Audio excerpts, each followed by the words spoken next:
Demo બતાવી શકો તમે? હા જી, હું એનો એક ડેમો તમને આપી શકું છું. હા. જેના માટે તમારી પાસે ફોન કે ગૂગલ પે યુઝ કરતા હો આપ, તો એને ઓપન કરીને જે શેમાં સિલિન્ડર જવાનું? બુકનો ઓપ્શન આવે છે અહીંયા. શરૂઆતમાં શેમાં જવાનું? ઓપન તમે કરો છો પછી શેમાં, કયા ઓકે. ઓપ્શનમાં? બેક અહીંયા જોઈ શકાય છે આ રિચાર્જ એન્ડ બિલ્સનો હા, હા, ઓપ્શન્સ છે. હા. જે બી તમે બિલ્સ કરવા માગો છો એની અંદર જાઓ તમે. એમાં મોરમાં ઓપ્શનમાં જશો ને એટલે તમને અહીંયા ઉપર ગેસ બુકિંગનું આવશે. હા. એમાં જે બી તમારી કંપની, જેમ કે એચપી છે, ઇન્ડિયન છે કે ભારત ગેસ છે, તો આપણું છે ભારત ગેસ. તો ભારત ગેસમાં જઈને તમે અહીંયા તમારો મોબાઈલ નંબર કાં તો એલપીજી આઈડી બે થ્રુ તમે કરી શકો છો. અચ્છા, એ એલપીજી આઈડી કઈ રીતે ખબર પડે? એલપીજી આઈડી માટે તમારો એલપીજી આઈડી તમારી પાસે જૂનું કોઈ બિલ પડ્યું હોય તો બિલ ઉપર અમે મેન્શન કરીને મોકલીએ છીએ. એ બિલ અહીંયા જોઈ શકાય છે.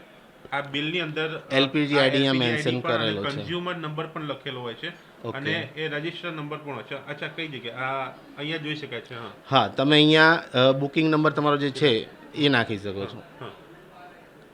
સેકન્ડ છે એલપીજી આઈડી. અહીંયા ઓપ્શન તમને મળશે એલપીજી આઈડીનું. એમાં સિલેક્ટ કરીને એલપીજી આઈડી તમે અહીંયા નાખી શકો. એલપીજી આઈડી 18 અક્ષરનો હોય છે, જે તમારા બિલમાં મેન્શન કરેલો જ હોય છે. અહીંયા જોઈ શકાય છે કે નંબર નાખવામાં આવી રહ્યો છે. એ નંબર નાખ્યા પછી શું આવે છે એ પણ આપણે જોઈશું. કે આ સમજવું ખૂબ જરૂરી છે. જરૂરી છે.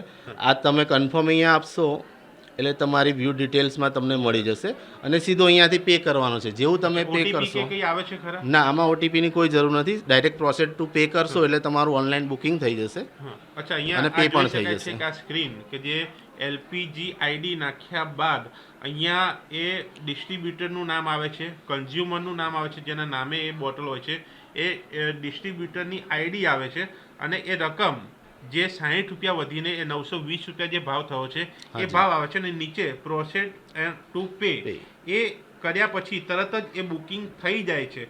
ટેકનિકલ કોઈ ઇસ્યુ હોય, એકસાથે બુકિંગ થતા હોય તો કદાચ એ સમય લે છે, પરંતુ આ એક પ્રક્રિયા છે કે જેનાથી એ ગ્રાહકો, એ ગેસ સિલિન્ડર ધારકો એ બુકિંગ કરાવી શકે છે. અને એલપીજી આઈડી એ ન હોય અને રજિસ્ટ્રેશન મોબાઈલ નંબર હોય તો એ નાખ્યા બાદ પણ આ જ પ્રકારની એ સ્ક્રીન આવે છે અને ત્યાં આ જ પ્રોસેસ કરવાની રહેતી હોય છે.